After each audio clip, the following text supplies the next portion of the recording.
C'est quelque chose de totalement naturel qui, pour moi, doit être moins tabou et qui tend à s'ouvrir et à devenir un sujet comme les autres, on va dire.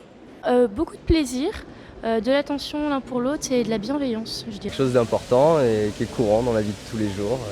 Et qui est aussi un sujet assez tabou chez certaines personnes. Voilà. Après, pour moi, je sais pas, la sexualité, c'est la libération. Voilà. Entre guillemets, l'épanouissement un peu sexuel, peu importe notre orientation sexuelle ou des fantasmes qu'on peut avoir, vraiment vivre cela bien et de manière naturelle, quoi. Toujours cette idée de bienveillance, pourquoi pas les plans cul, mais juste dans une approche où on juge pas forcément le corps de l'autre, où on juge pas ses façons de faire, parfois sa méconnaissance aussi, notamment chez les jeunes, ce genre de choses. Oui, je pense que c'est l'acceptation de soi, de son corps, dans ses relations sexuelles avec les autres.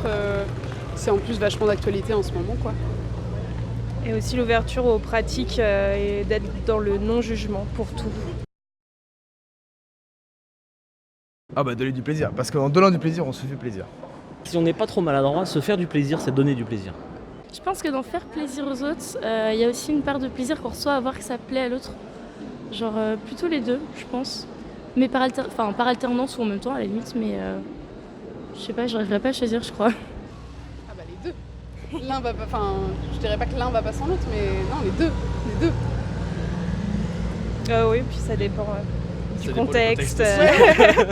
Toujours le Oui, contexte. oui, voilà, c'est ça. Bah, sûr que tout seul serait plus se donner du plaisir, mais non, je pense que ouais, non, c'est les deux sont primordiales, vitales.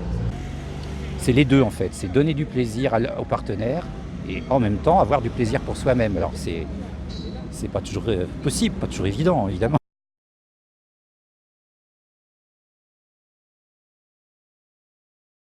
Pour moi, Love Shop, c'est un endroit où on a entre guillemets moins honte d'aller, qui est un peu plus qualitatif, un peu plus haut de gamme. Alors la sex shop, c'est consommer, on va dire, pour moi, en fait, à la fois qu'ils vendent des objets, à la fois on peut consommer du contenu pornographique, je dirais que c'est ça.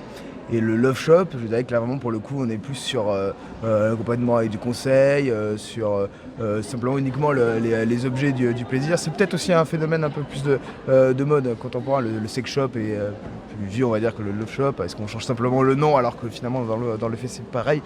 Ça sera difficile à dire. Alors pour moi, le love shop, ce serait plus quelque chose sur peut-être qui se fait à deux, enfin où on y va à deux, où c'est vraiment dans une idée de partage de plaisir, que le sex shop c'est plus Gadget c'est ça, et pour quelque chose de solo un peu.